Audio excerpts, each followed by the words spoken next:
There's always the first mover and then there's the copycats. I try to stick to the first mover. I try to avoid the copycats. Each time money moves, there's profit taken from that move. Everything into your business first, and then if you have leftover, put it in crypto. The more attention you get, the more viral your thing is, the more money you can make you. If you understood what crypto is for what it is, you wouldn't buy them. It's a bunch of shit being repackaged. There was a video on Twitter by this guy. The video was like, crypto is like a butthole. It's exit only. And I was like, that's so true. It's not about never being wrong. It's about being right more than you're wrong. So I could be wrong here, but I'm still making tons of money, and that's okay. We do have a very special guest today. We have the one and only Daniel McAvoy, aka Crypto Dan. So be sure to smash up the like button. I'm sure what most people want to hear us talk about. That's the current meta. And the current meta is, of course, trading meme coins. Whether that's on Base, whether that's on Solana, whether that's on Ethereum. I'm pretty sure meme coins have been the highest ROI sector of the crypto market this year, and I really don't see that changing. Now, you've also had some huge wins on meme coins. I know Toshi is one that you called really early, and before you kind of chime in, I just want to say that I remember when you made your Toshi video. It was late last year in 2023, and I remember the market cap was like a $2 million market cap, and at the time, I was way more focused on like the high quality fundamental altcoins, AI coins, gaming, stuff like that. And I wasn't too sold on memes yet. So I actually ignored that Toshi kind of video of yours, and I just kind of kept tabs on it. I watched it, and then I saw it go over 100x. So that definitely was a big kind of, I guess, wake up call. Because it's not like I never traded meme coins, right? I've been trading meme coins for many years, but I was just super focused on like the high quality AI coins at that time. And I was like, I'm not going to deviate from my strategy here. So anyways, yeah, I faded Toshi. But yeah, I mean, that was an epic call, and you called it super early before anybody was even paying attention to Base. And, you know, at the time, Dog with Hat was the big meme coin, and it still is one of the biggest meme coins. It's blown to epic proportions now. But what made you realize that memes were going to be the meta before most people realized in 2023? I would say that firstly, the meme coin stuff was an evolving thesis in the sense that I didn't expect everything that we've seen now to play out as it has. I think the meme coin space has gone much further than what I expected. If I had anticipated this, I would have bought a lot more different memes. Same. I think the basic thesis that I had back then was every bull run, at least the recent ones, on each chain, there's a meme coin, which is the best performing token. For example, Dogecoin had its own chain, and I guess it was based off Litecoin tech sort of, and it had its own sort of meme, and that was the first one. And then the next one was Ethereum's meme, which was SHIB, and that was huge. And then we had Bonk, or I guess Samo was the first one in the last bull run, and that went 100x on Solana. And I thought, okay, if I just find the next big chain and I buy the number one meme coin in that chain, then it's a pretty much no-brainer play. And then Toshi at the time was the number one. I still consider it the number one meme on Base. And I just figured Base is going to be huge. Every time a chain goes big, there's a meme coin that goes huge. It's just a no-brainer. And it's sort of played out that way. But beyond this, the meme coin sort of space has gone crazy in a lot of different ways. There's a huge saturation of different memes. Every single internet trend has its own meme. There's like gym memes like Tran.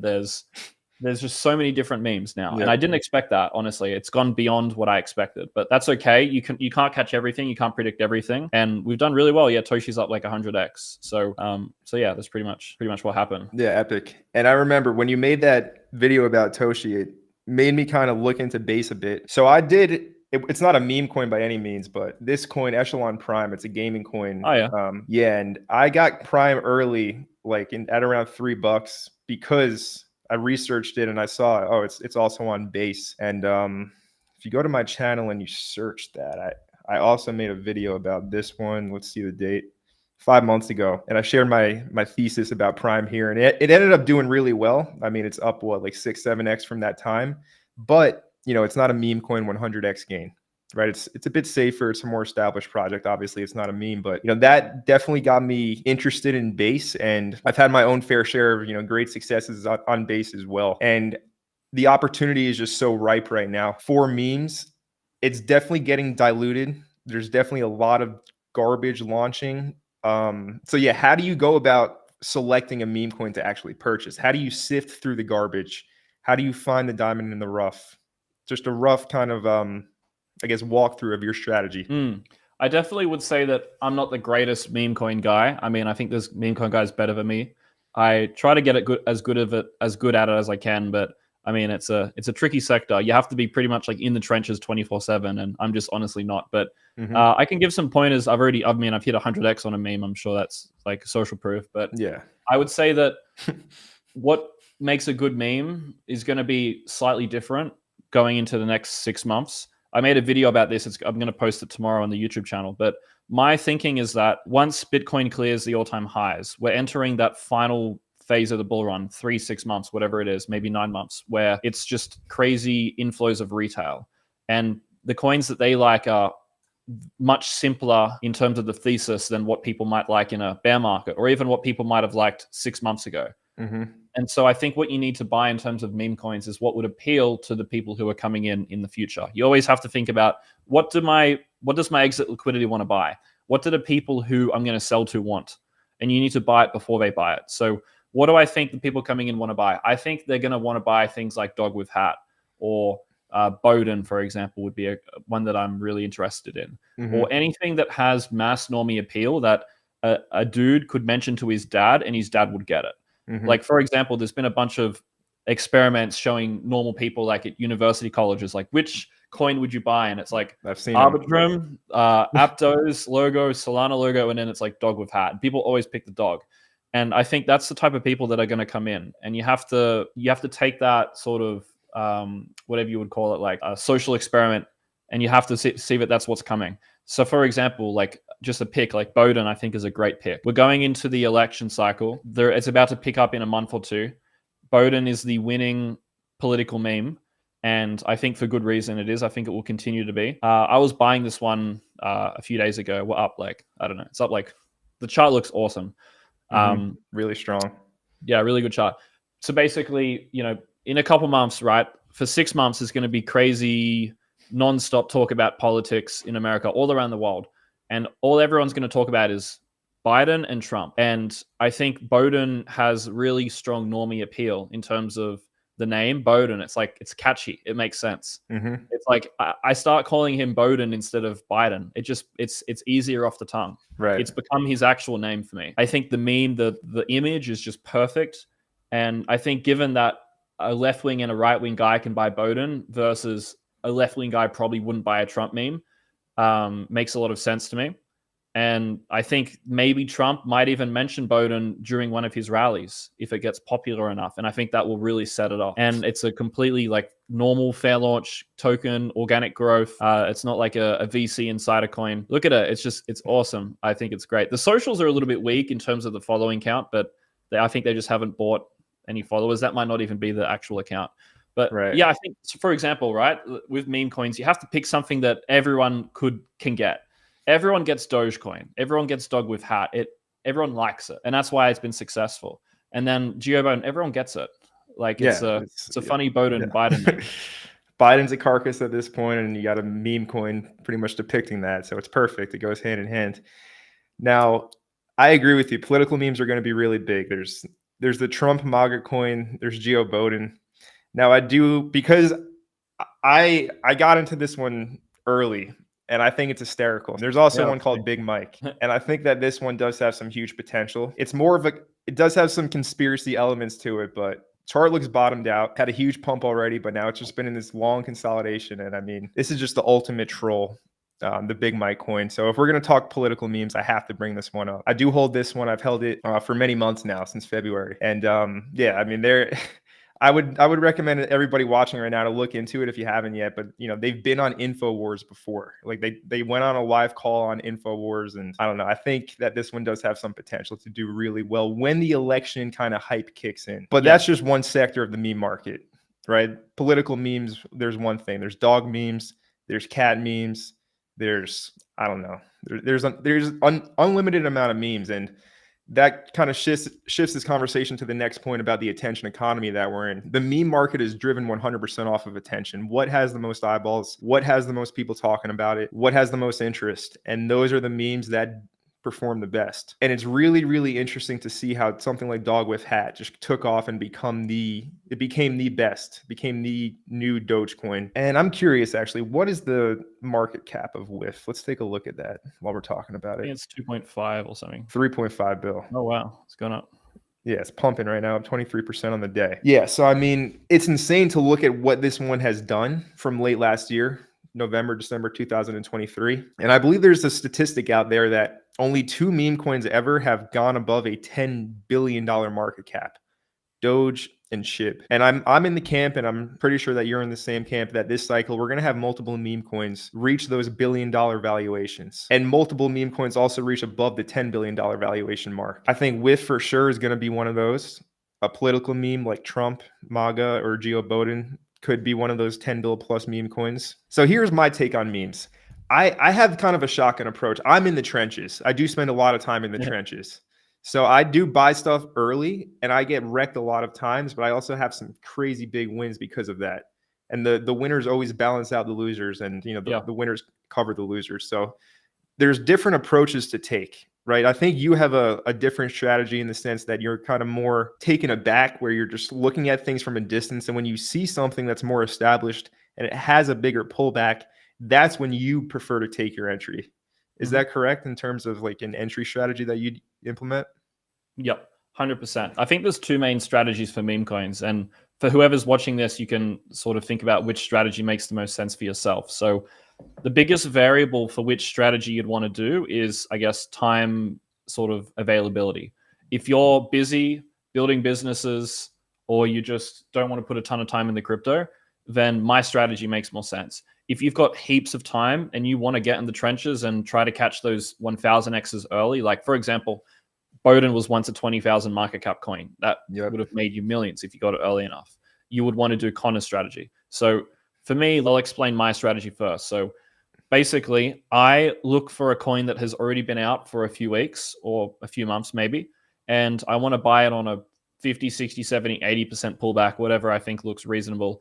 And I want to see that the community has survived some sort of a huge retracement. Like it's died at least temporarily, and it's survived. Something like Bowden maybe hasn't had that. It's just been going only up. And I sort of have made an exception here because of the political narrative that I see growing. But you can see it has declined 60, 70% multiple times. It's sort of proven itself. It's not a rug. The main thing that I try to do with my strategy is reduce the amount of rugs that I experience to basically zero. And I've been able to do that. I've never been rugged using my strategy.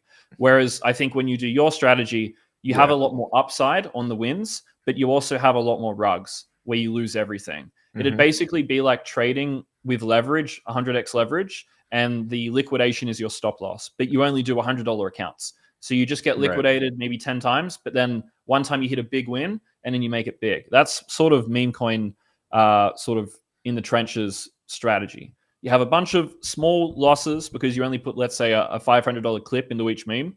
But then that $500 clip in Bowden at a 3 million market cap turns into 300K when it gets to a 300 million market cap. So it's a bit of a different strategy. Because you have a lower hit rate, you have to spread your bets more. You have to diversify more. When your hit rate is high, you generally want to concentrate into your bets a lot more. So like I only have 4 memes, right? And none of them have rugged. They've all made me money. Like they've all gone up significantly. There's 100% hit rate basically. If you actually looked at my wallet on chain, I'm 100% hit rate with this shit. Everything I buy just pumps basically. It's weird, but that's because of the strategy. Your strategy, or I guess anyone who does that strategy of more trenches stuff, you can make it big. It's absolutely possible to make it big. The main variable is the time commitment. So.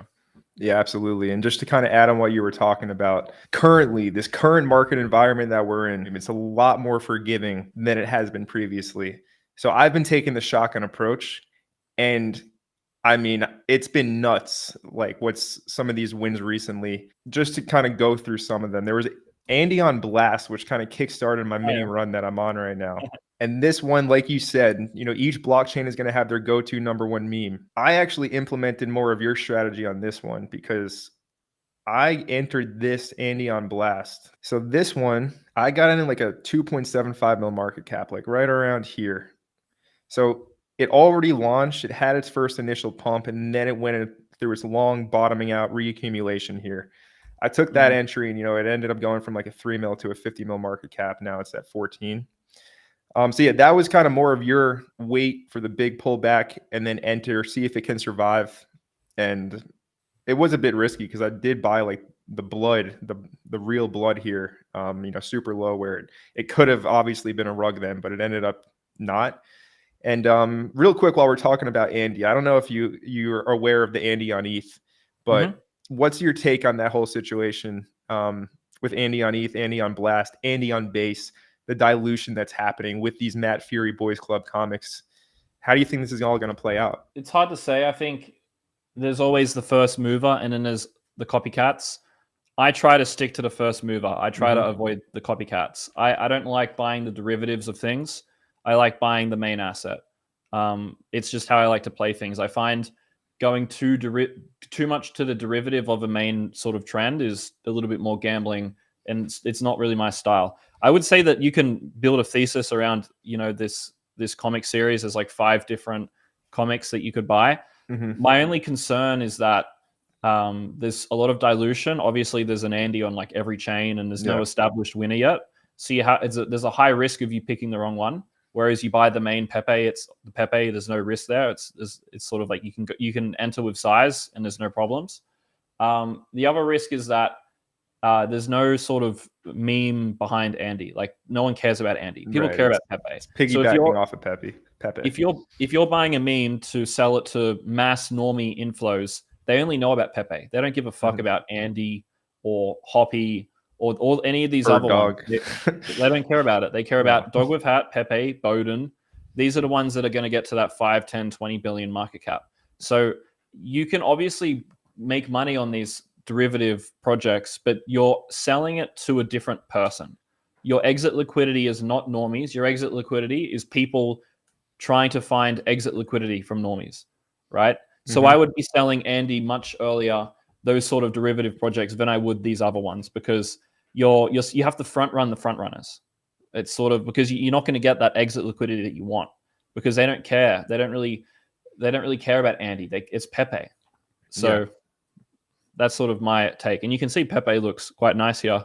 I think it's one of the only memes or one of the only coins that's reclaimed the 200 MA, which is a sign of strength. So something like Pepe, it's at a 3 billion market cap. That could easily get to 10, 20 billion in this bull if we get a further meme cycle. I agree with you. I think Pepe is going to be one of those destined memes to cross that $10 billion mark. And I mean, from a chart perspective, you have that perfect bounce off of the 100 simple daily moving average here. Anyways, it's super strong recovery. And just real quick, I mean, I see this happen all the time from a technical perspective.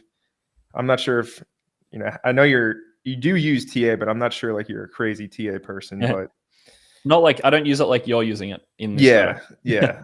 Just real quick, we're going to see this a lot in this bull run because it just happens all the time, and you'll see the pattern play out.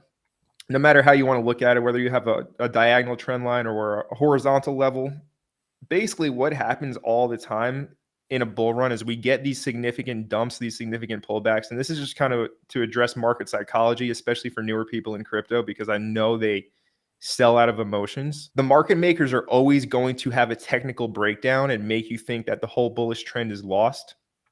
For example, here on the daily time frame, you break the daily trend line, you lose this level over here, this horizontal level, you spend several days below it. A lot of people probably sold their Pepe here because they're like, oh man, it's looking super weak, huge red candles. Now it's just kind of going sideways here. It's probably going to go further. So a lot of people act out of emotion and they sell the technical breakdown, but usually in a bull run, until the bullish trend shifts, it's always a fake out. One example actually I want to show is OXO, because OXO did this perfectly. And this is one of these altcoins that I was holding. I held it basically throughout this entire consolidation for many months.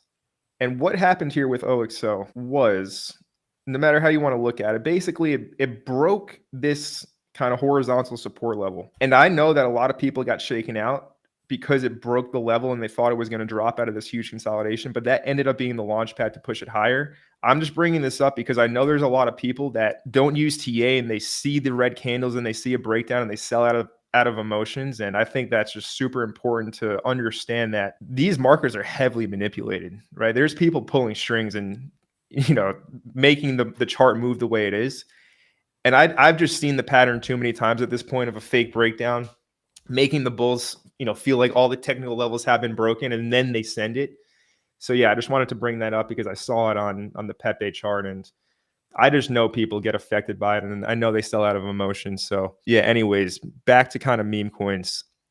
So yeah, and that's also the beauty of meme coins, in my opinion. The price action's a lot more pure and organic, and it's easier. So for example, like Toshi, it's had like 40 to 60% declines since I entered. And I've told everyone, just buy a 60% decline.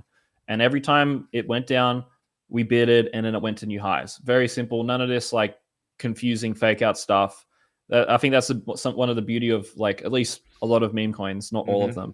The price action is so much easier to follow. Like Toshi's like such an easy chart to buy and sell. There's no like big fake out sort of thing that happens, at least from what I can tell. And another thing that I like to do on charts like Toshi is I draw like the bullish shove pattern, and that really helps me find entries as well. And you can see that Toshi is just a series of bullish shove forks, and it just going to new highs after each one. It's one of my favorite tools to use. That's just kind of a diagonal bullish trendline break, that one. Yeah, it's like the lower highs trend line break, and then another series of lower highs trend line. Okay, so this would be one here before this massive breakout to the upside. Yeah, sort of, but like I would have drawn before that, the first time it hit that level. But if you want to share your screen, you can do it. Yeah, so like there's a bunch of mess on this chart. Let me clean my room. There we go, it's better. So like if I went to the 4 hour on Solana's, does it nice as well. Maybe daily is better. It's just essentially bullish trendline breaks to the upside, it appears. Yeah, and I just draw these all the time, and it's just like really easy. It's just a really easy way to tell you if the market's strong or not. So for example, I draw them too. I definitely use the same. There was one here, and then it broke out, but then it closed below, and it was showing you that it was a fake out, and then obviously the market dumped. So it showed you that weakness was beginning to come in. But throughout this entire uptrend, it was basically just a series of like these sort of bullish shove patterns. But anyway, that's just what I like to look out for. Mostly on meme coins, mostly. The market's very manipulated, especially if there's like a VC project and they hire a market maker and it's a shit market maker and they just like fucking with the chart. Yeah. Like, definitely. No, that's definitely a huge case. And actually in our live stream we did last year, you were talking about that. At that point in time, I was still invested in a lot of older coins, and I definitely shifted my strategy after we had that conversation in that video. And I have been primarily focused on the new coins that just launched, say, in this bear market or just launched recently in the bull run. And objectively speaking, right, not subjective, objectively speaking, you can look at the old coins that are controlled by the VCs, controlled by the market makers, that have years of price action history on their chart. They all underperform the new coins. So, I mean, anybody out there, obviously, that's not to say some of these old coins won't pump. But the real opportunity lies in the new coins that have fair distribution. For example, Caspa, I think, is the most obvious example, being the best performer in the bear market. No market makers or no VCs, pure fair launch, proof of work coin. And it basically went up only for over a year straight because there was no predatory VCs there to keep on dumping their essentially free tokens on retail. BitTensor Tau is another one that hasn't performed to the same length as Caspa, but still done really well. Another fair launch proof of work coin. So to anybody out there who's still in those kind of old boomer coins, I would say to shift your focus. And yeah, Dan, I'm pretty sure you still feel the same way about that, right? Like you're totally involved now in either a meme coin or a brand new kind of project, right? I mean, like for me, my portfolio is just like Bitcoin, ETH, Solana, or meme coins. Like I don't really own anything else. I mean, I've got a bunch of like VC stuff, which is more like normal projects. Like for example, Monad, or there's like some projects launching on Base that I've got allocations to. Like I'll do the VC game. Like like that's where the edge is, right? Right. Buying the liquid VC tokens is not my edge. Like you have to think about what is your edge as an investor. There's billions of dollars of outflows waiting to exit or already exiting these VC tokens versus a fair launch meme coin where they're prioritizing the holders. And this is actually something I talk about in a course that I made.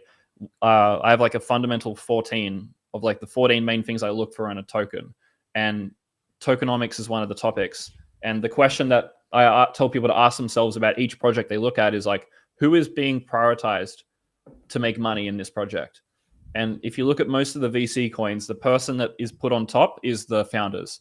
And then the next person is the VCs. They're like, there's like a hierarchy of who's prioritized. I've seen your sketch of this with like the bird sitting on that wooden thing and the whole pyramid. Yeah, I know exactly what you're talking about here. Yeah, it ties back into that too. So you have to ask yourself, like, who's being prioritized here? Obviously, you can still make money on a coin that prioritizes someone who isn't you. For example, you could buy Celestia, which is obviously a VC coin, or Aptos before it pumped. But I think just as a general rule of thumb to make crypto easier for you, just only buy tokens that prioritize you. And it would be like same as dating, right? Imagine you're a white German dude and you're trying to date other, let's say like girls from Germany. And then maybe you go to Latin America and you realize, oh shit, they actually like me way better here. Like there's this thing with Germans and Latin girls. Maybe go where it's sort of easier for you, where you can, where you don't, it's not so difficult for you. Like if the end result is the same, may as well make it easier to get to that end result. 100%. And that's why I just basically just focus on things that can do multi-cycle outperformance. So Bitcoin, ETH, Solana, maybe not as much ETH, to be honest. And then new shit that pumps the most. Yeah. So basically you're saying to be like water and take the path of least resistance. Just don't try and fight against the current. And, you know, the VC game, unless you're an insider getting the early deals, you know, for retail, usually you're going to get a short end of the stick.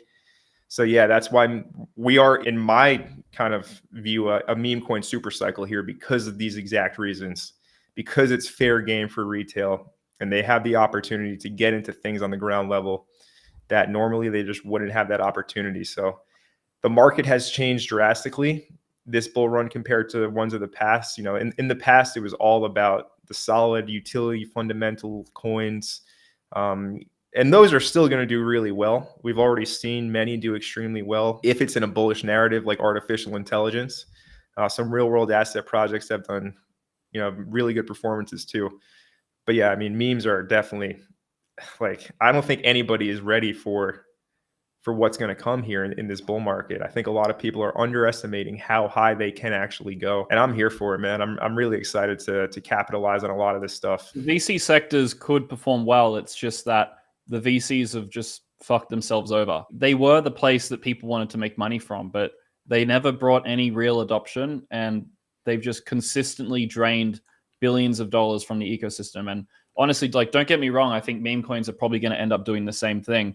There's so many meme coins launching which are just actually VC insider coins again, right? Or KOL coins. For example, like something like Brett or something like Mew. It's more like a corporate VC style meme coin. I don't really want to shit on Brett. I think you could make a lot of money on these coins, but I agree. You know, like there's meme coins that are pretending to be like organic fair launch meme coins, which actually aren't, and they're just backed by tons of KOLs who get early allocations. They get whitelisted wallets when the token launches, and they get to buy it super early. And or let's say the pre-sale meta. There's this new pre-sale bullshit with meme coins. It's the stupidest thing I've ever seen. It's making the founders rich before they've done anything, and you're buying into a project which has no proof that it has any real edge over other meme coins. And the problem with pre-sales is it sucks up all the liquidity that was going to bid meme coins, right? I talk about this in one of my videos. Each time money moves, there's profit taken from that move, right? It's like tax, right? Each time a business buys or sells something, or each time that money moves, it's taxed like 20-30%. Yep. So every time someone sends money to a pre-sale or buys a token or does something, there's an amount of that money which is taken out of crypto. And so you have to think about what percent of the money that goes into a pre-sale is then put back into tokens. It's not much. I guarantee you the dude who raised $1 million from a meme coin isn't putting that all back into the meme market. He's taken that shit to his bank account and he's buying a Lamborghini, right? The founders of projects, they're business owners. They're not speculators. They're people who make the money from launching the coin.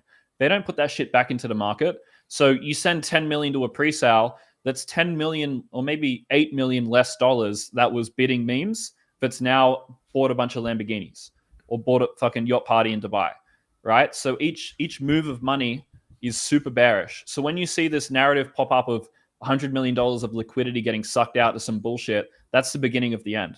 And that's when the top of the base season was. It was after this meme coin meta, right? The market just cannot sustain having its bids of these meme coins getting taken out of the market. So yeah, you have to be super careful with that stuff. Yeah, man, really good points you brought up there. It's insane because, you know, people, they chase meme coin pumps like a crack addict chases the next hit, right? They're chasing dopamine. They're chasing that cheap dopamine.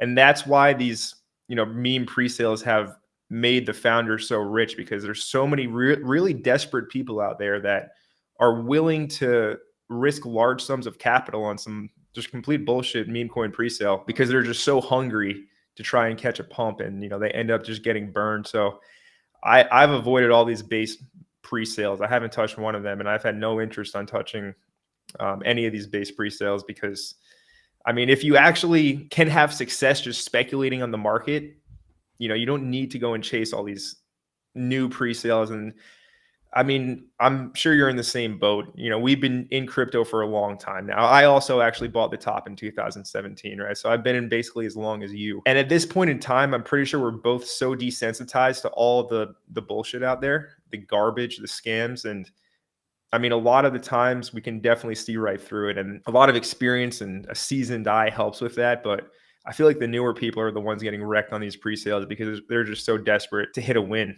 and they end up, you know, putting themselves on the chopping block and, you know, getting the guillotine. So, well, the problem is when you're new, you don't have an edge. You don't know what it feels like to be able to feel when something's a good investment.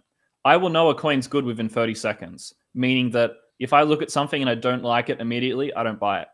But when you're new, you don't have this pattern recognition system. You don't have intuition. So everything is equal. The pre-sale looks just as good as the actual good investment because you have no ability to actually even tell the difference. Right. So when you're a beginner, you're going to get completely wrecked for years because you can't tell the good between the bad.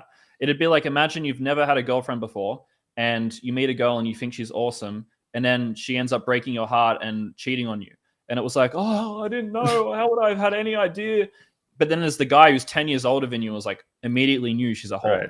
Yep. You can just tell. When you've first been glance around the block, you can tell immediately if something is good or bad for you. In dating, in investing, in friendships, in business, you can tell a guy's a snake straight away. There's guys that I have avoided doing business with because I can just tell something's up with them. Something's funny, right? So I wholeheartedly agree. You have to build that intuition.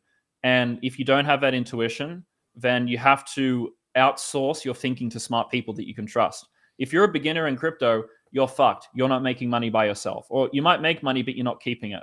The only way you have a chance is if you follow the pro, is if you copy someone who actually has the intuition. So for example, let's relate this back to a metaphor a lot of you can think about, dating. If you have never dated a girl and you don't know what a good girl looks like, maybe ask your parents for advice, and then maybe ask someone who knows more than you for advice, and they can point you in the right direction. They can save you from the rugs. You shouldn't talk to this girl. She's going to cheat on you. Okay, thanks. I won't talk to her. Talk to this one. Okay, cool. Like if you talk to people who know the game, who have the intuition, they can allow you to avoid getting wrecked, or at least they can teach you why you should avoid that, so you can learn the lesson of why it was bad without actually having to go through it firsthand. So it's either, there's two paths to make money in crypto. You either follow someone who's a pro, who's been around the block, who knows his shit, or you become the pro and you learn to recognize what's good and bad yourself. It's only two paths. And I see some guys saying my hair's greasy. Just a heads up, I put coconut oil in it when I go surfing so that it doesn't get destroyed. So it's not grease, it's coconut oil. Just letting you know that. Probably never been in the ocean in his life, to be honest. Anyway, hey man, haters are gonna hate.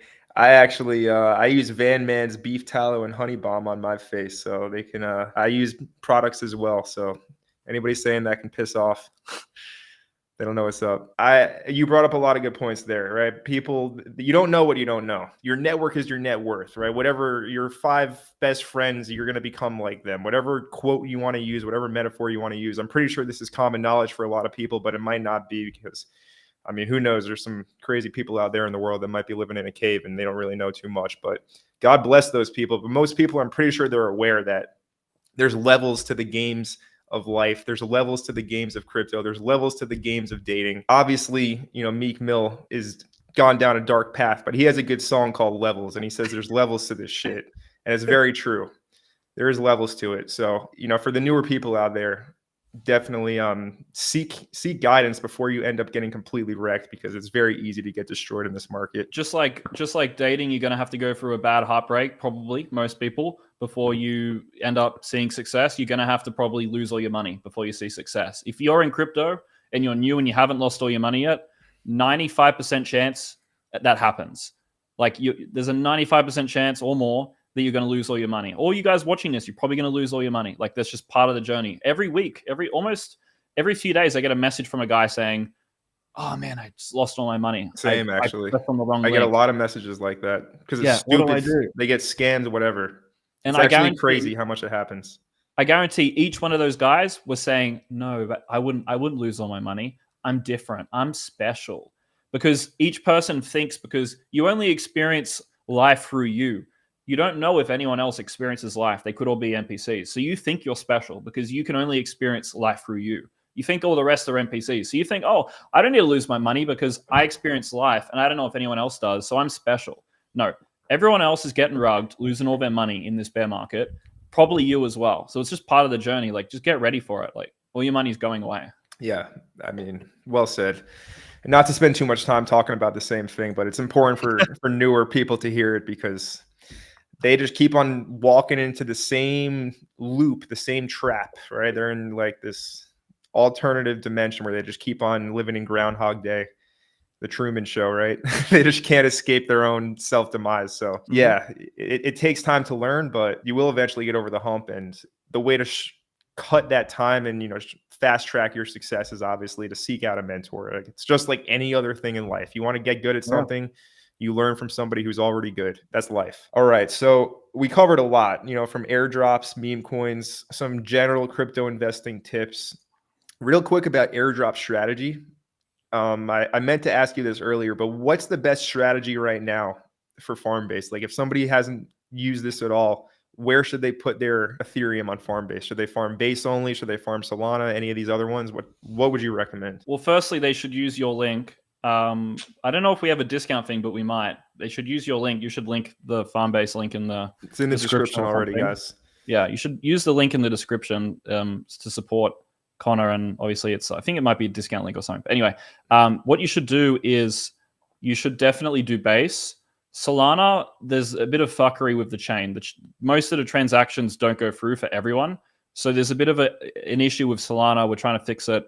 But there's only so much we can fix with failed transactions. Like, you can't fix a failed transaction when the entire chain's broken. So Solana, it's like, I think it could be profitable, but the chain's a bit broken. So there's problems there.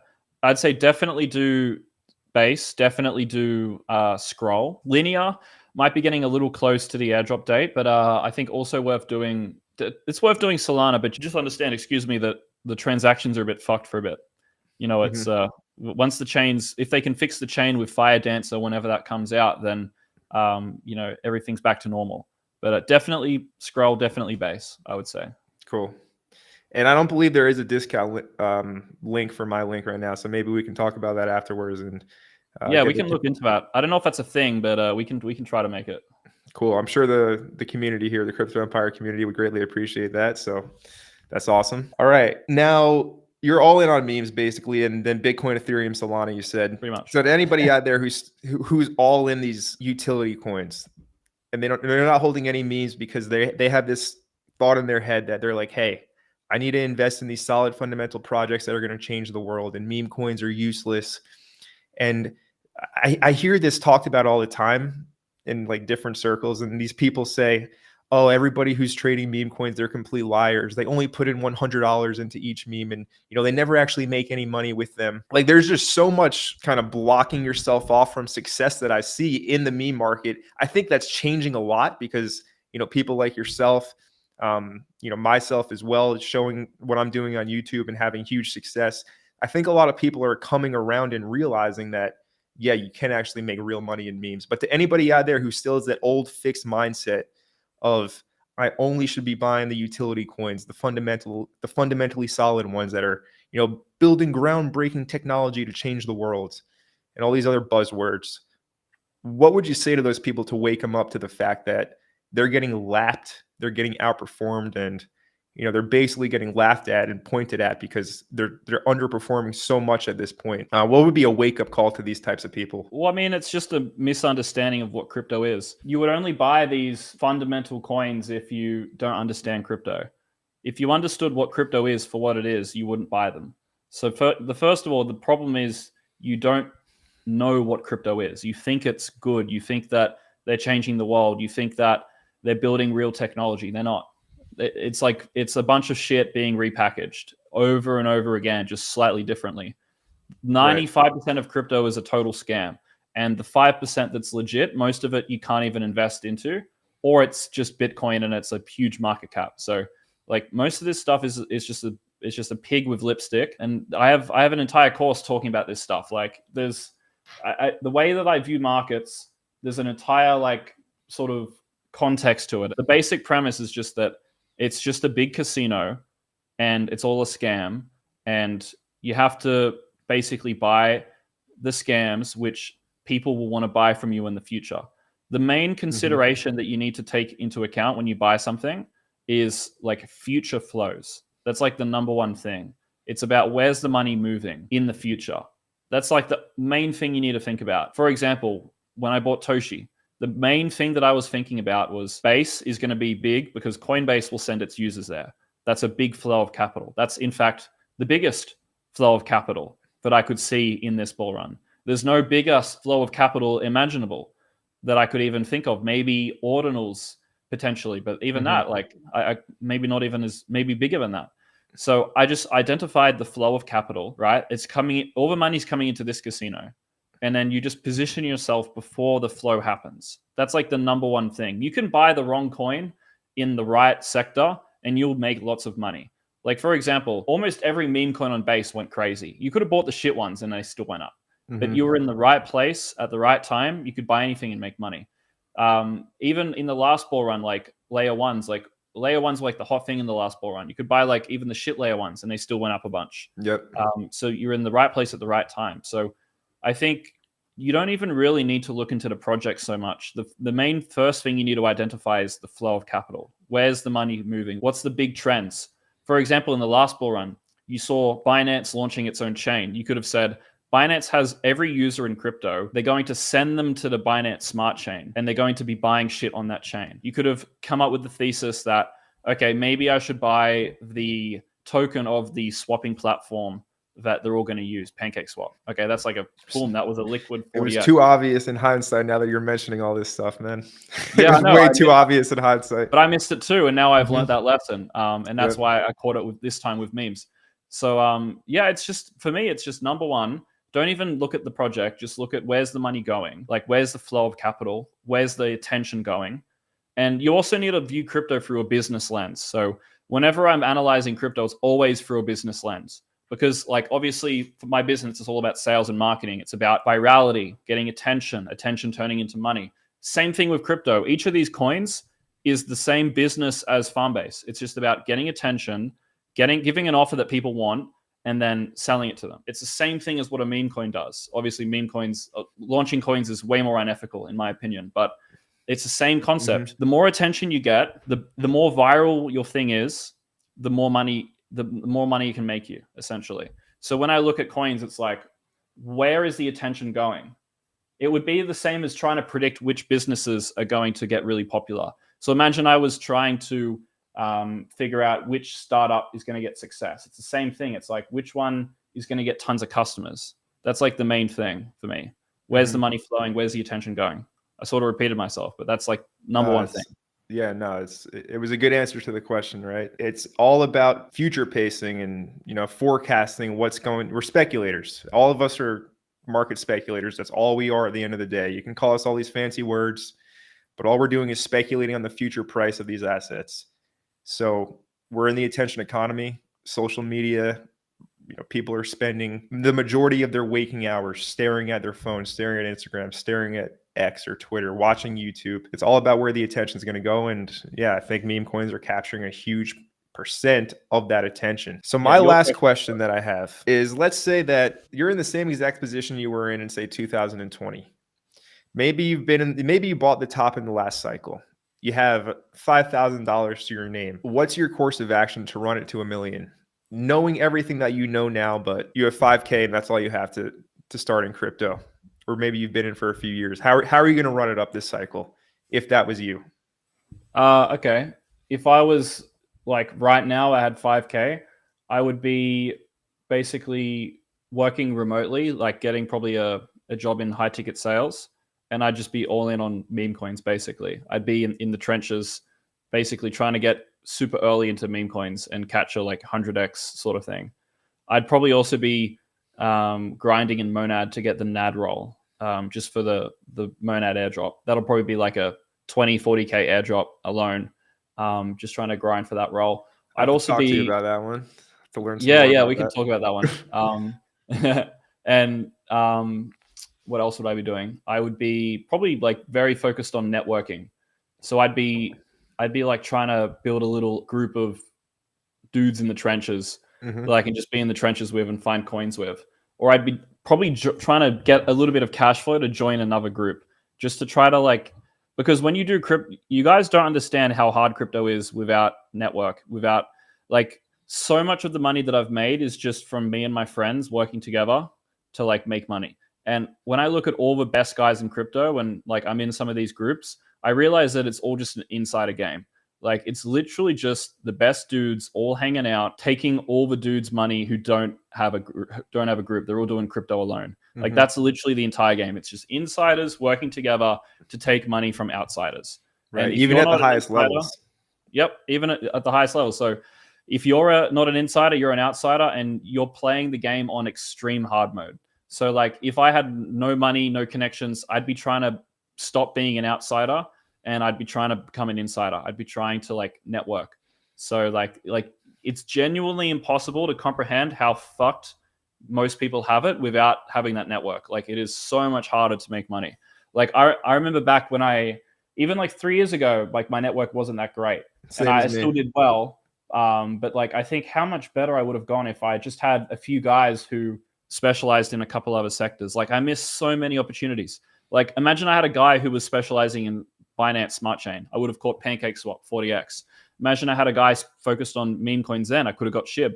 So many missed opportunities because of just the things that I wasn't able to find, which I could have found. Like the guys that I've met now in the last cycle caught these things because they had the network.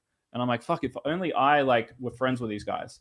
So I'd be doing 4 things. I'd be grinding for Monad NAD roll. I'd be in the meme coin trenches, not doing anything else.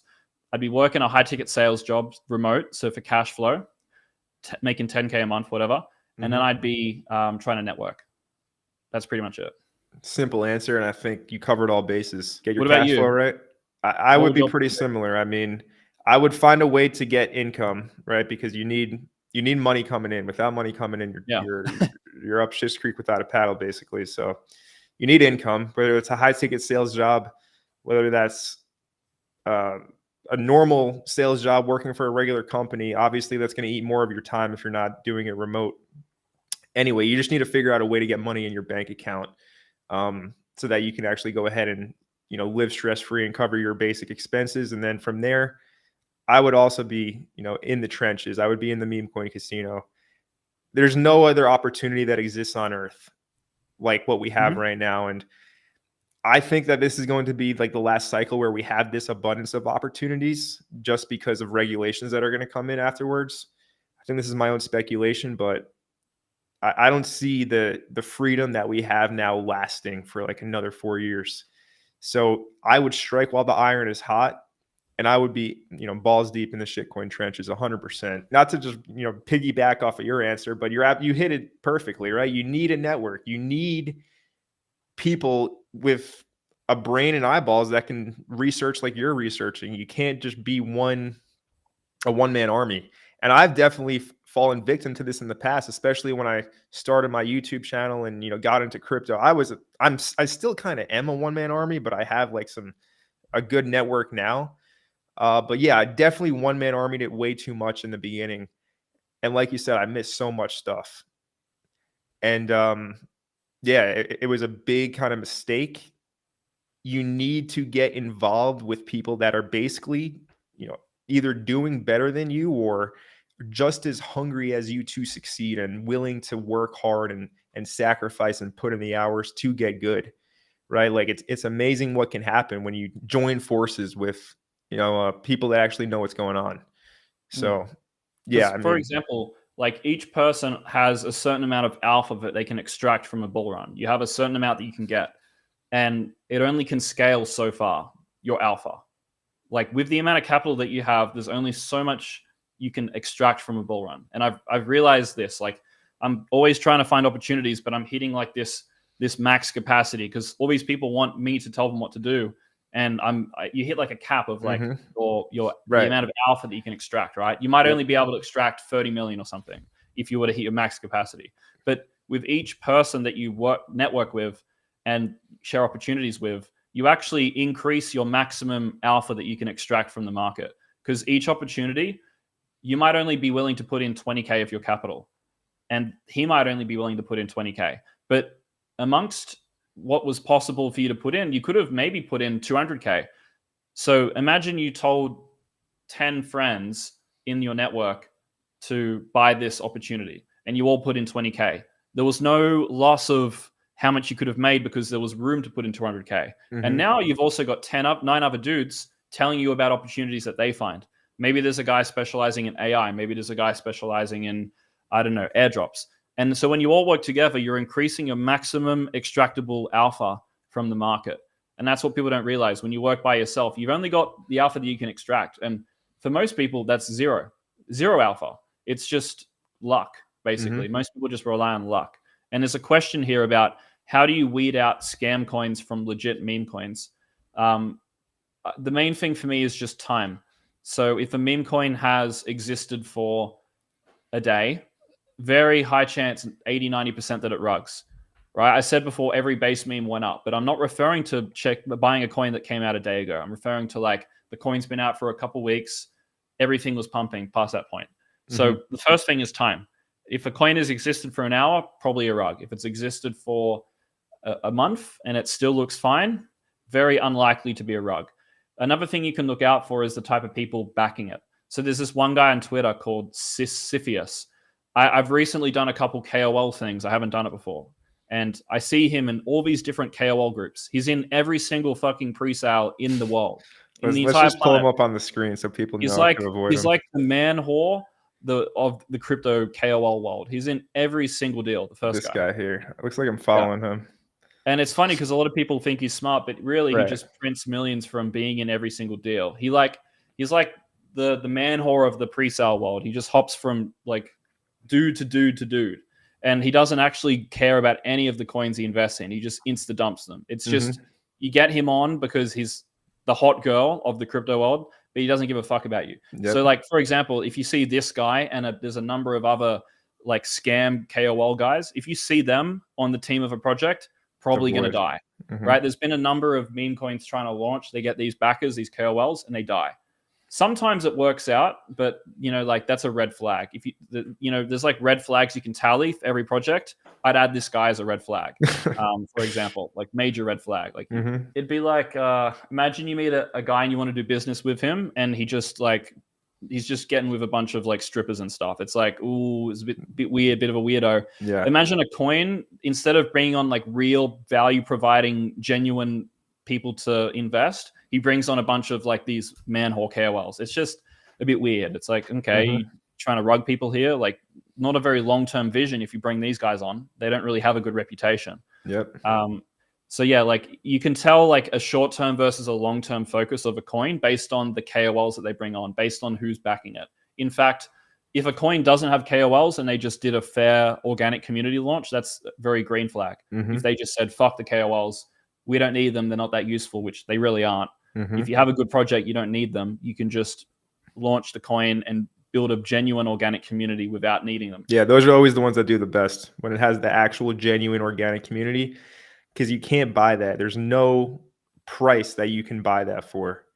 You got to build it. And I mean, that just relates back to how everything works, right? Like you can't avoid the hard work. You can try and take the shortcut, but it's going to end up just smacking you in the face eventually. Yeah, I mean, I see these.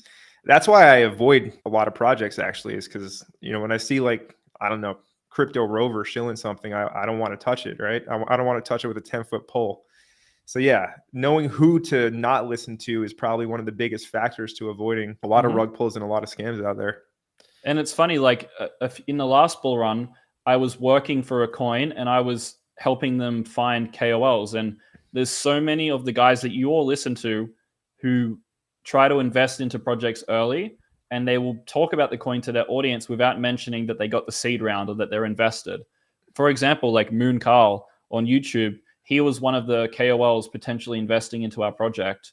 And I don't think he really ever mentions that he was a dude in the seed round of a coin. He'll just mention coins without explaining how he actually has exposure to that.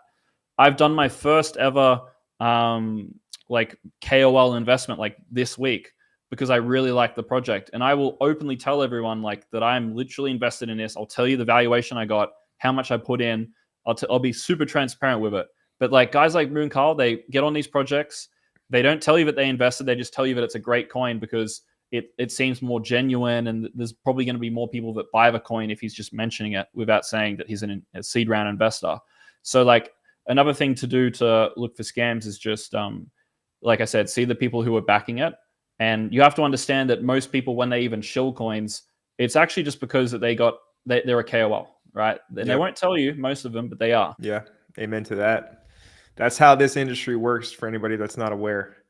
I mean, it's very obvious once you've been around and you can see behind the curtain, but to the untrained eye, right? You're just a cow being led to the slaughterhouse, basically. So a lot of good points there.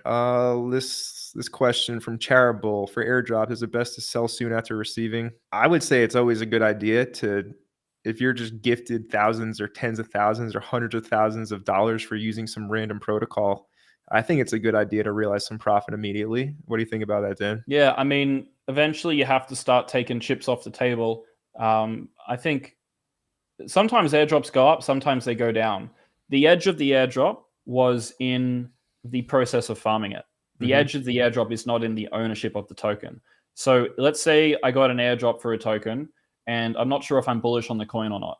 That's edgeless investing. That's essentially gambling without a process. So you've gone from having a process, having a system, airdrop farming, making money, and now you're doing edgeless gambling. So it's like, okay, should you own this token? Should you take profit? Well, do you have any system behind owning this investment? Have you just gone from doing things properly to not doing things properly? Okay, well, maybe you should sell the entire investment and then put your money into things that you do have an edge in.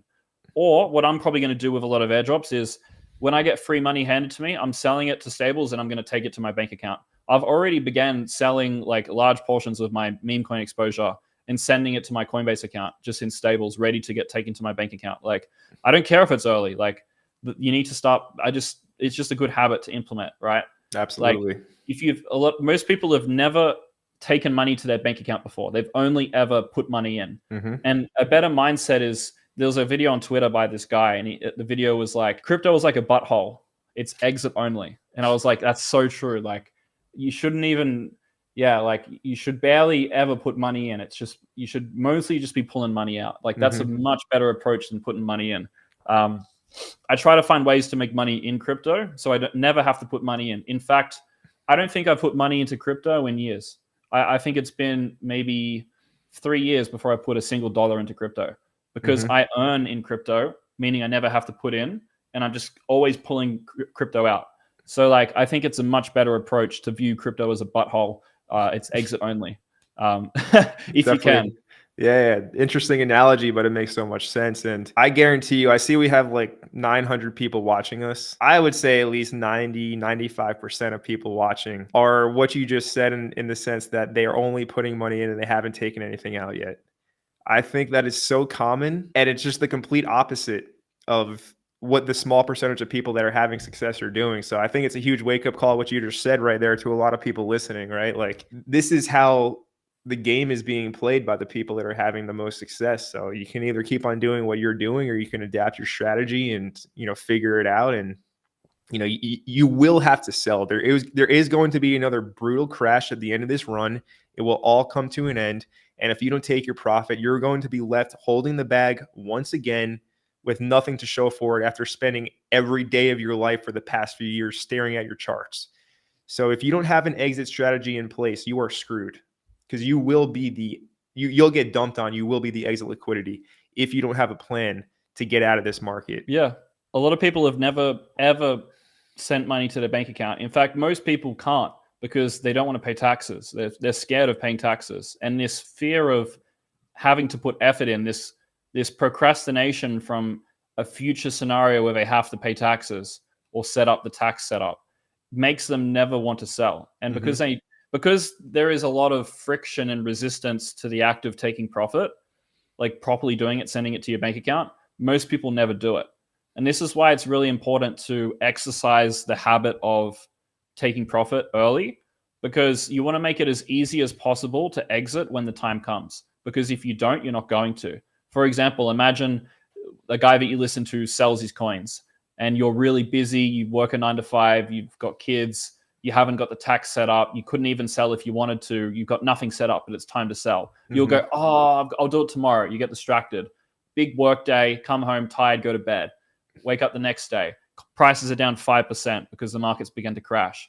You go, oh shit, maybe I need to get something set up. Oh, but I got to fix taxes. Okay. Tomorrow I'll call a tax guy. It's too late now. And then tomorrow you call the tax guy, and then he says, oh, well, I'm going to need these documents. Next day you go in. Oh, it's a Saturday. Okay, can't go in. Sunday, can't go in. Before you know it, it's been weeks. You haven't sold. You got no tax set up. Prices are down 20%, way below the price that guy's sold at. And so you say to yourself, oh, well, prices are down a lot. Maybe I should just hold. Everyone on Twitter is saying that it's just a dip worth buying. So maybe, because everyone's saying it's good, I should just hold. I should probably wait for price to go back up, and then I can sell, and then I'll look into it. And then price doesn't go back up. That's the thing. When the bull runs over, you don't get that exit that you want. No. You get the exit that you can get. You take what you can get. And then because you're in meme coins, because you're a degen, because you want to get rich quick, the coins go down faster than everything else. And then you just end up getting more and more wrecked. You're now down 40%. You can't sell because you're probably in a loss now because you bought late in the bull run. And you've just completely fucked yourself. You would have avoided this entire problem if today, 6 months before the bull run tops, roughly, whatever it is, you set up the tax setup, you had the banking set up, you actually practiced the habit of withdrawing to your bank account, even if it's $100, just sell it. Just take it out. Oh, there's fees, $20 fees sending it to my bank account. Ooh.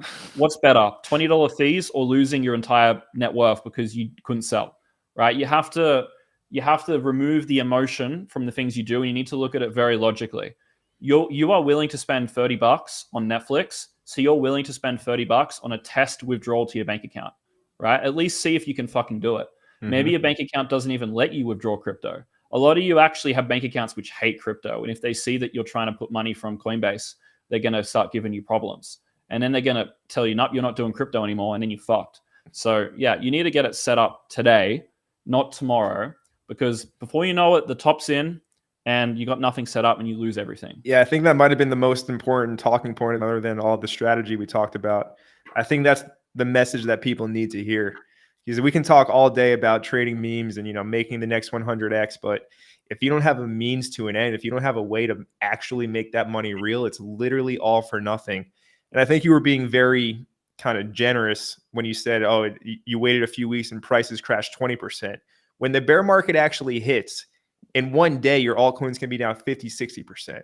Yeah. Right. So you will lose your entire profits and your entire investment very quickly if you are not set up. And this is just the difference between an amateur and a professional. The professional does the prep work now. They check off all the boxes now. They do the annoying, tedious things now, so that when the time comes, they get out and they're driving their Lambo on some beautiful highway in Europe while you guys are staring at your screen still hoping that your altcoin or your meme coin recovers. Right? Like that's the difference. And it's harsh, but that's life. Mhm. So yeah, really good points you brought up right there. Yeah, and most people will ask you, how do I make 100x? But they don't ask you, how do they keep 100x? I don't think anyone's ever asked me, hey Daniel, how would I like keep 100x on my money if I ever hit it?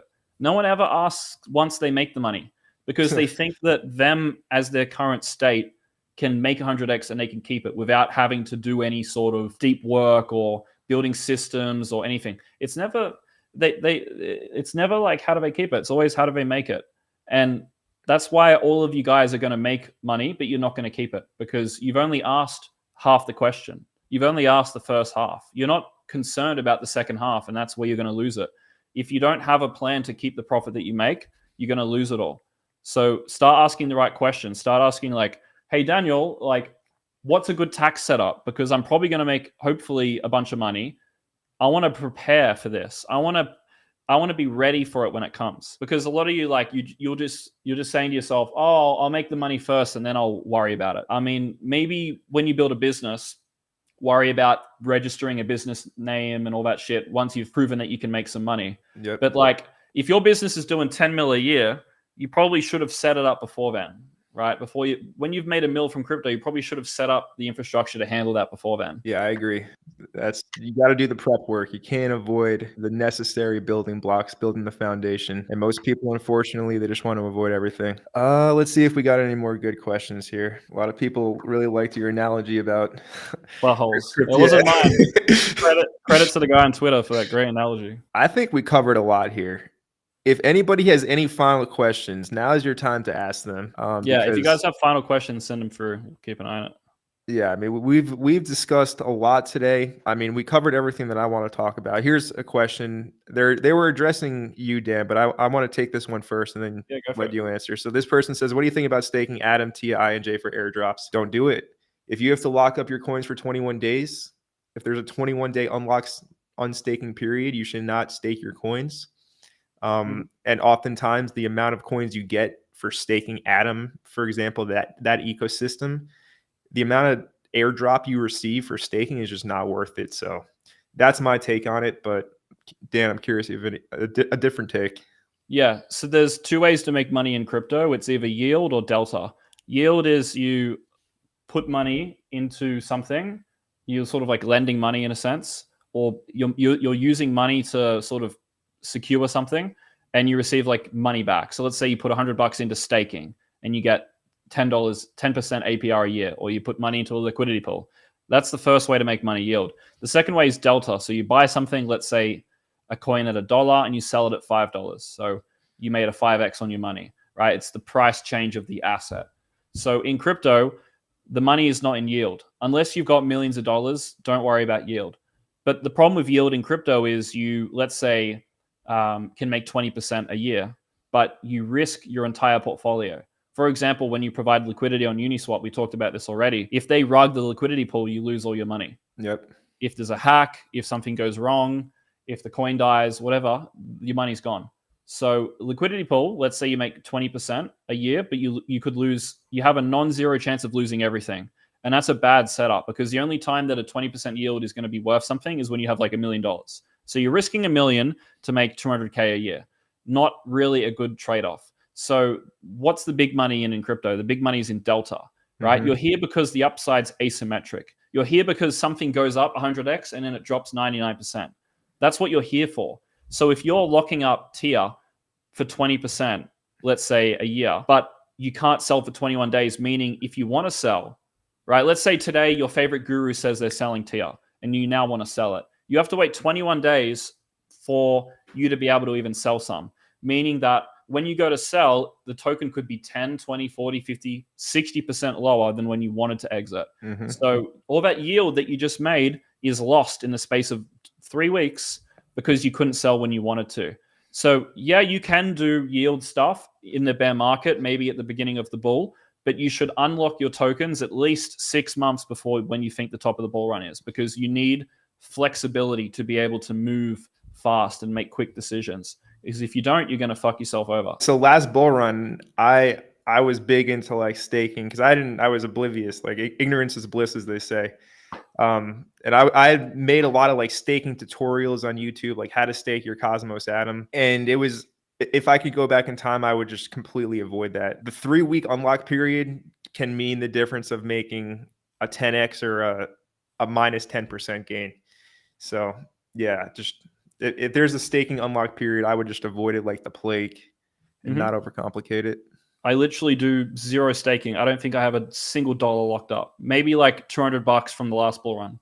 Everything's liquid. Everything's moving, ready to move, ready to sell if I ever need to. Yeah, and that comes back to like the people that you listen to, because I know there's a lot of people with a following on YouTube or on X, and they're telling people like, oh, and these people are always promoting like the worst coins at this point, like Polkadot, for example, right? You got people like talking like, oh, you should be staking your Polkadot and all this.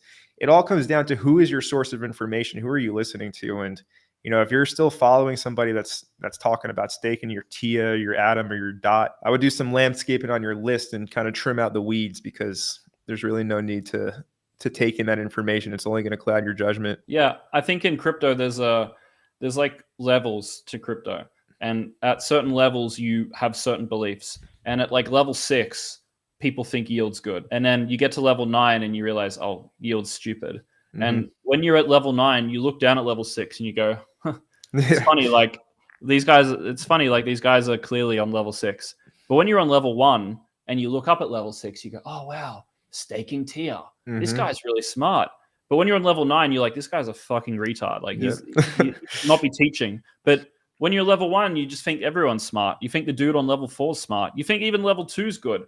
So if you're a level 1 or like not even a high level on the crypto game, and you're listening to a guru, just be careful. Think what level they're on. You should try to, you can't, in a lot of things in life, you can listen to one level above you. So for example, if you're learning tennis, you can learn the basics from the grandma who's played tennis for a couple of, like for her life, and she sort of sucks, but she knows the game, because there's not much risk. It's not like you're going to sprain your ankle because granny said to hold the racket this way. There's no risk with learning from someone a little bit better than you. In crypto, if you learn from someone just a little bit better than you, you're going to completely fuck yourself, because you're probably shit and he's probably slightly less shit. In crypto, you either have to learn from guys who are really, really good, or you just don't learn from anyone. Now, the one exception to this is if you learn from, let's say, someone teaching you how to use MetaMask or how to open a Binance account. Right, very basic you can learn things. from those people, basic knowledge. But when you're in the field of where expertise is an absolute requirement, where there's a ton of risk behind what you're doing, you should only listen to a professional. And this is what they will say with any risky activity in life. What do they say? Do not do this. This is only done by trained professionals. It's like, only do this with the help of a trained professional. Don't do this at home. Yeah, don't do this at home. That should be the warning label for most things that you do. Don't do this at home unless you're learning from a pro. When you go skydiving for the first time, tons of risk, right? You're not going to go skydiving with the dude who's been skydiving for 3 months, who hasn't got his proper teaching license. You're gonna die. You're going to be dead.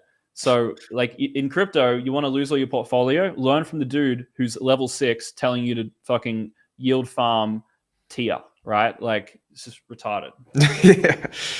Couldn't have said it better myself, man. Crypto Cobain says, it's always how much a G, never how are you, my G. Good point, man. Everybody just wants to take. They never ask how you're doing. Let's see. This guy says, what's the best method to withdraw for your profit? So that's a very detailed question, and I don't think we'll be able to answer that all on stream. Definitely, I think that's a topic for another day or something to talk about, like off air. I mean, like, I can give like the basics of what I'm doing. I spent, please, I don't know, like 40, 50K US on my setup. Because obviously I take this shit seriously. A lot of you guys have spent $0. You don't even have a setup done.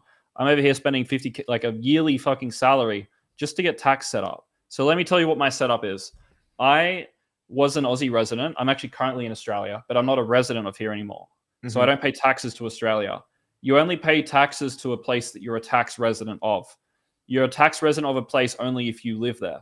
So if you only spend a small amount of time in different places over the year, never enough to become a tax resident, you don't have to pay tax anywhere, because you're not a tax resident of anywhere, right? You pay tax where you're a tax resident. So I'm a non-tax resident of anywhere, And I also, for withdrawing money and for income from businesses, I have a US LLC set up.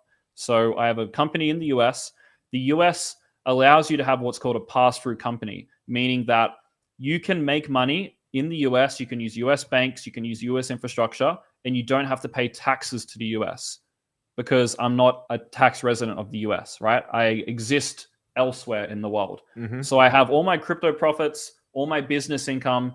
It gets obviously sent through the US LLC, and the US LLC is connected to a Kraken account, a company Kraken account, fully KYC'd, maximum shit, and then also a Coinbase account. So Kraken and Coinbase are the US ones. And so everything just goes through there. There's no limits.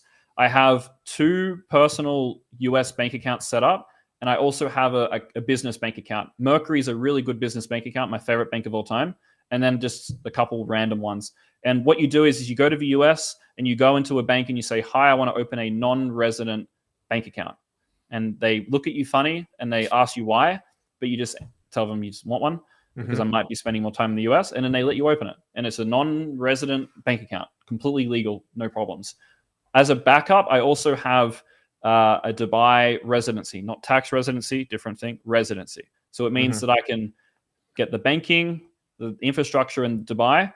And if I ever need to become a tax resident of somewhere, I just go to Dubai for 3 months, register for it. Now I'm a Dubai tax resident. And that's a backup setup. So let's say anything goes wrong with the US one, unlikely but possible. I have this backup setup where I have a company in Dubai. I have a Binance UAE bank account, a Binance account, and then obviously UAE bank accounts. And then I can always use this Plan B infrastructure as well.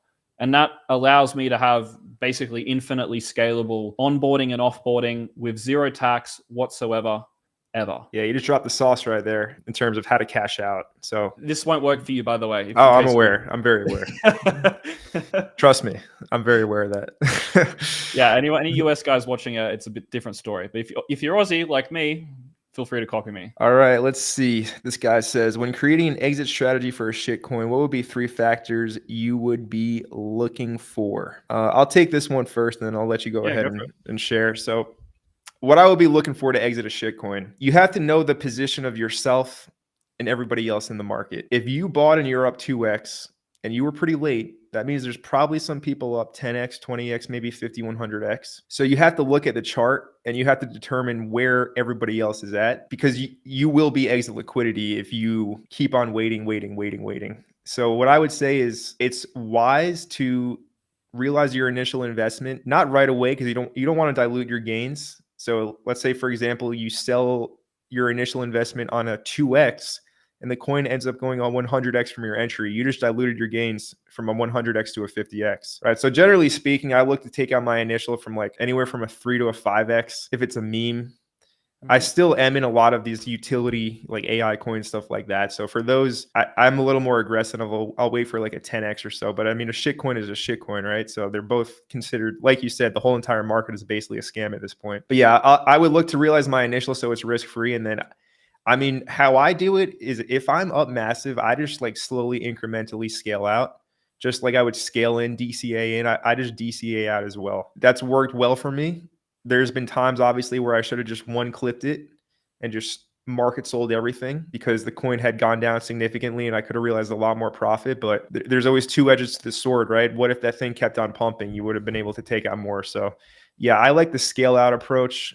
And I like to realize my initial investments after a 3 to a 5x. I agree with not realizing on a 2x because it really does fuck with your returns. I think the way that you look at it is just when you build a strategy, there's like a number of different factors to consider. So for example, if let's say you're doing a basic trading strategy, you'd say, okay, how many trades am I winning? How many trades am I losing? What's my like win-loss ratio? And then you ask yourself, like, how much am I like winning when I win? How much am I losing when I lose? And then you might ask yourself, how many times do I get this? Like, what's the setup that I need? Like, is there a specific setup that I need to get an entry? And then once you've mapped out all the different parts, you've got like you basically put the pieces of the puzzle together. You can then see if the puzzle looks good and, you know, if you've solved it properly. So for example, with meme coins, if you've done it for, let's say 6 months, you might go, okay, I bought 57 meme coins. I got rugged 40 times. 7 of them went 100x, and then 10 of them went 5x. And then you can take this data and you can go, okay, based off what's happened, if I was to sell half on a 2x on everything, I would have performed this well. Maybe you could have done a calculation. I would have done this return. If I would have sold half on a 5x, I would have got this return. Maybe that return's better. And you can actually like map out what makes sense based on looking historically, or even just, you can just use what you think makes sense. For me, if I'm buying a meme coin, it's 0 or 100x. That's my mindset. But I will realize profits along the way if it makes sense. So for example, I sold 25% of my Toshi at a $170 million market cap roughly, because I realized that it's at a point where a portion of the thesis has played out and it would be stupid not to take some out. And I saw a lot of euphoria on my news feed, and also the thing's up fucking 80x. It's like, I'm gonna take some profits. But like, if I was, let's say, later in the cycle, I might start taking profits earlier. So another factor is like, where are you in the cycle? If you're in like the final innings, you might want to sell, not necessarily earlier as in like after 2x, but you might want to have a smaller holding time frame. You know, instead of wanting to hold a meme for months, you might want to sell it after a couple weeks. So there's different factors, but you know, you said an exit strategy, and that's why I answered it from the perspective of a strategy. A strategy is putting all the back testing the moving components together and spitting out the data that gives you the highest return. For example, just one more example, when I was designing my the Hunter algorithms, right, which is my like buy low, sell high indicator, and I was trying to map out like how much should I buy on each signal? How do I determine what a good or a bad signal is? We would look at like the past historical data of like how many times was the algo correct? When it was incorrect, was it massively incorrect, or did it just go down a little bit and then up? And we sort of mapped out, okay, this is how many times we won, how many times we lost. This is how much we won, how much we lost. And we mapped out what made sense to buy and sell and what gave us the highest returns. And, you know, you use that data to, you know, sort of make your decisions.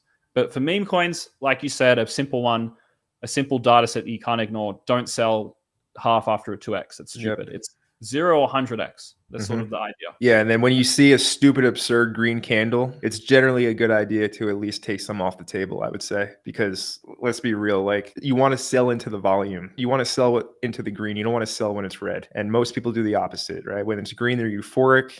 They think it's going to keep on going, and then it turns red. And then they sell when the price is down 50%. There's obvious signs, and again, there's levels to it, right? A lot of people, if you're on the lower levels, you're not conditioned to see a huge parabolic pump as an opportunity to realize profits. But the more that you do it, and the more time and plays that you actually, the more time in the game, the more you realize that there's a proper way to go about it. And, you know, when you see a huge parabolic green candle on a meme coin, it's generally a good time to at least take some off the table.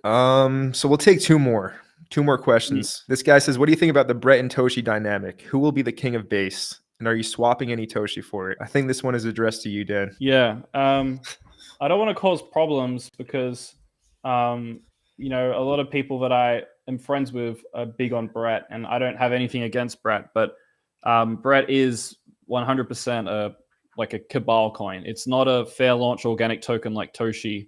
There is 100% some sort of insider KOL thing going on behind it, which is fine. Most coins in crypto have KOLs. Most coins in crypto have insiders, and it's rigged. Most coins are like this, like 95% of them. But I think in the meme coin game, if you're looking for a meme coin that can survive and sort of appreciate over a longer time frame, not necessarily that I'm trying to hold a meme for a long time, but if I'm looking for a meme that will see like success over a longer time horizon, not just a quick pump and dump, you want to ideally see something that had a fair launch. It's got an organic, not paid for, not shilled, no whitelisted early wallets, no pre-sale, none of that shit. Just like a nice organic fair launch token. And if you look at all the memes that hit the highest valuations, they all were that. They existed for a long time. They had a fair launch, organic community. There was no team, no insiders behind it. For example, Dogecoin. I think SHIB was a normal launch. I'm not actually 100% sure on that, but maybe SHIB. Bonk is another example. Like these are all very much community-led, sort of more fair projects, in my opinion, that have existed for quite a while. There's a real community behind it, and it feels organic. And that's what I look for when I'm investing into memes. So, for example, I like Bowden. There's no, as far as I'm aware, there's no big KOL insider thing going on there. It's just a coin that launched and it just sort of took off. And that's what I like to see. So maybe Brett could do well. Maybe it takes over. Maybe I'm wrong. But that's, the game is not about it's not about never being wrong. It's about sticking to your strengths and being right more than you're wrong. So I could be wrong here, but I'm still making tons of money. And that's okay.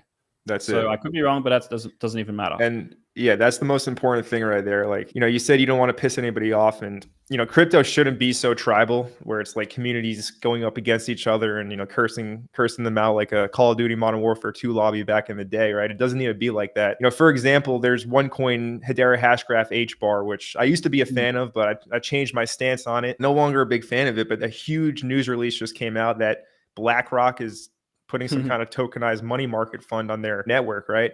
And I've always said in my live streams and in my videos, I've always said, like, look, I don't like HBAR anymore, but I hope that all you guys holding it do well, and I hope you all make money. At the end of the day, that's the most important thing, right? Like, we're all here for the same reason. It is a competitive market. It is a zero-sum game in a sense, but there's really no need to be just a hating troll all the time, right? Like, you can wish everybody well, but do your own thing. So yeah, I thought you answered that really well. Even if HBAR goes up, it doesn't prove anything wrong against you, because for the time that it didn't go up, there was opportunity cost in things that you didn't know.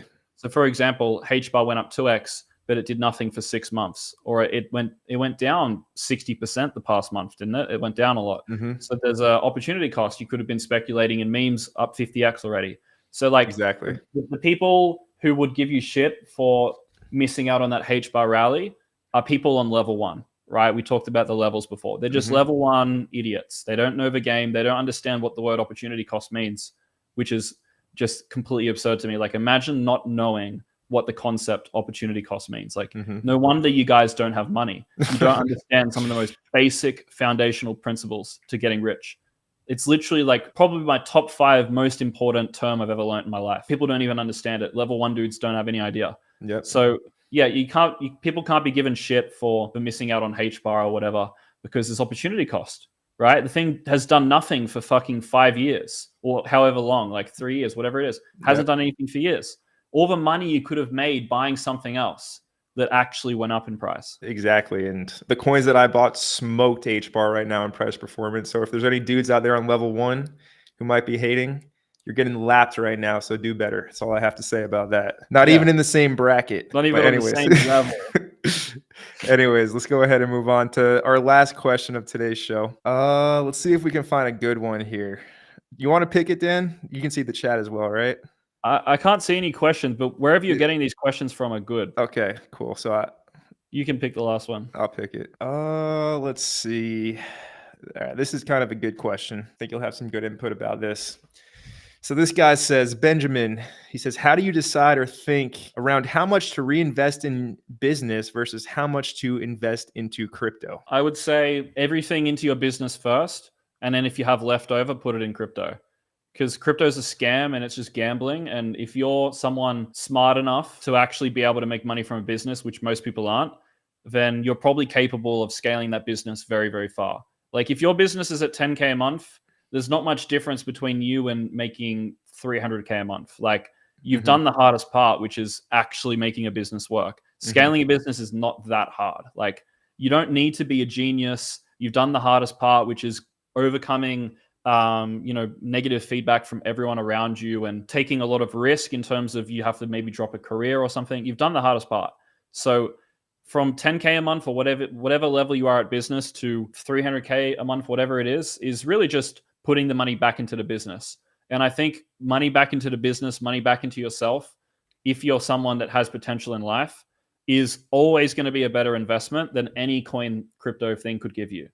It's always going to be a better investment. So put everything back into the business that makes sense. Obviously, the more money you put into the business, the lower the ROI that money is going to give you.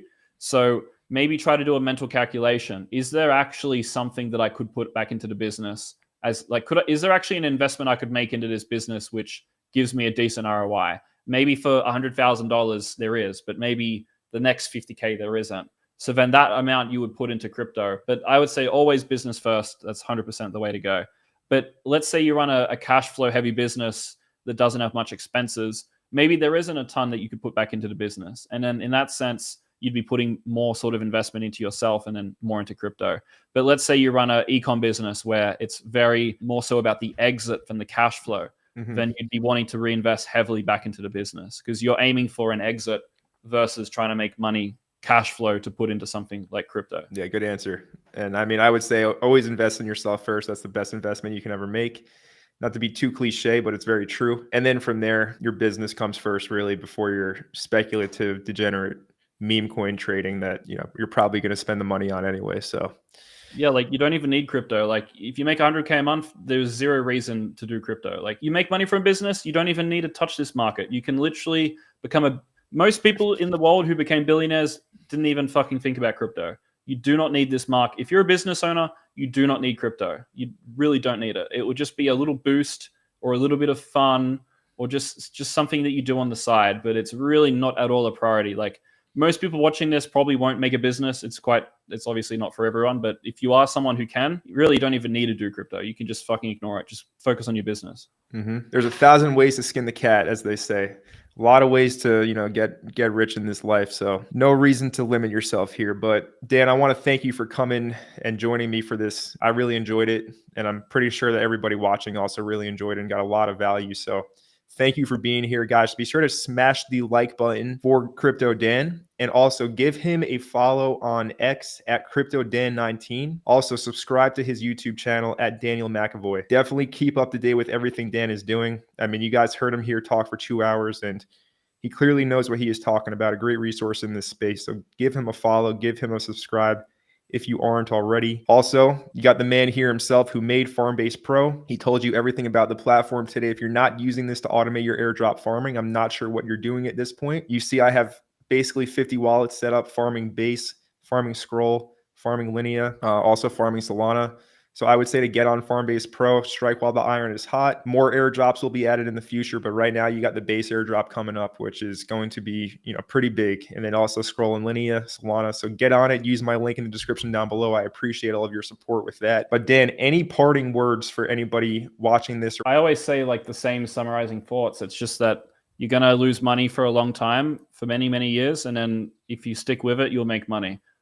You're probably going to make a bunch of money this bull run. You're probably going to lose it all. So I like prefacing that because that's the journey that 98% of people go on. And I think if you want to leave a parting thought, you should leave the thing that most people will probably experience. So you're going to lose all your money. Probably you're going to make a bunch of money. It's all part of the journey. Give it 5-6 years, maybe 4 years if you're good, and then you'll be printing. So yeah. And thank you for having me on. This was really good. The questions were awesome. It's a good question when you give a good answer. Like the answer is only only as good as a good question. So yeah, you guys were really good. Yes, sir. Awesome, Dan. Great to have you, brother. I'm sure you'll be back in the future. I'm sure we'll run this back, but for now, this was awesome. So cool, man. Well, you have a good night over there in Australia, and yeah, we'll talk soon.